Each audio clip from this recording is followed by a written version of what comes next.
Hello, I'm Jerry Bryant. Hello, folks, and I'm Adrian Stone. This is the August 2010 Security Bulletin Overview.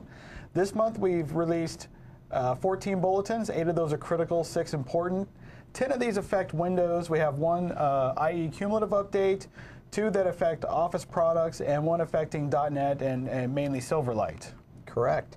Yeah, as we look at this slide, Jerry, this really does identify where the highest severity and highest exploitability issues both converge, highest severity being critical, highest exploitability index rating being 1. Exploitability index rating, for those of you that are not aware, is our projection on bulletin class cases that we believe could be exploited in the first 30 days, with 1 being the most likely and 3 being the least likely. On the severity side, critical is considered our highest severity of the possible criticality ratings, with low being at the bottom. And Jerry, we'll walk through exactly which ones of these are worth talking about in greater detail. Right. So, Adrian, we have 4 of the 14 that we're calling out as priority 1 for deployment or installation by customers. Yep, and several of those have both a severity and criticality intersection that we saw on the previous slide. But rolling right through this, Jerry, MS-10052, which is a vulnerability in the MPEG Layer 3 codec, really is typical drive-by attacks, as typical of a drive-by type attack, pardon me, as with MS-10055 and MS-10060. What that means as far as a drive-by attack means by simply going to a website, there's a possibility for you to either load the file or, in this specific case, load the media stream itself. That would result in exploitation or code execution on the target system.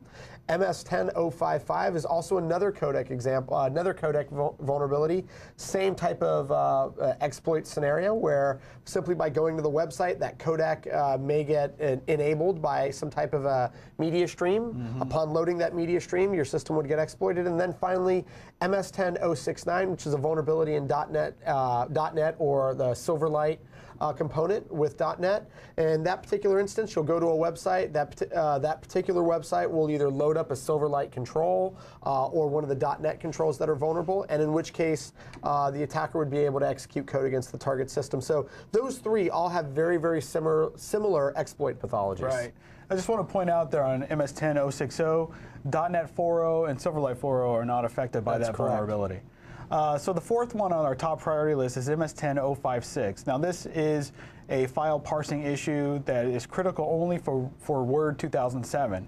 And the reason why this is on the top of our list is because Outlook 2007 uses Word 2007 as a RTF email format. Renderer. Yeah. So basically, viewing an email, especially crafted RTF message in Outlook 2007 could cause the user to get exploited. So that one's the 4th at the top of our list. And specifically in that situation, you could have a preview pane-based attack where not even opening the email, but just rendering the email, if you have preview pane enabled, could end up resulting in active exploitation. Right, so a couple other bulletins out of the 14 that we'll note this month. MS-10053, this is a cumulative update for Internet Explorer.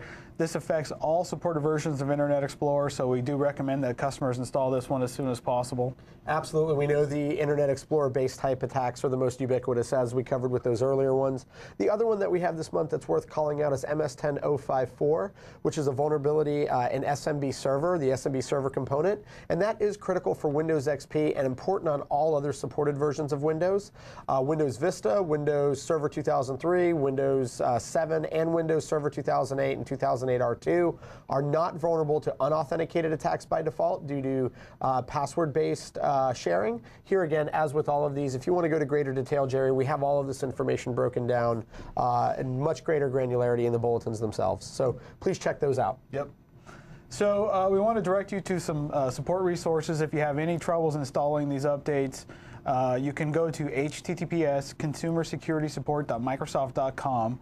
There you'll find a pretty nifty wizard that walks you through the most common problems you might run into and the solutions for those problems. And if that's still not helping you, you can call for free security-based support. Our number there is 1-866-PC-SAFETY. That's 1-866-727-2338.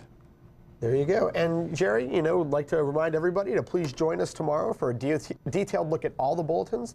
That's at 11 a.m. Pacific Daylight Time. You can register for that webcast. You can fire questions at Jerry and myself. Yep. We'll also have a room full of engineers and security folks that were responsible for getting these bulletins to you.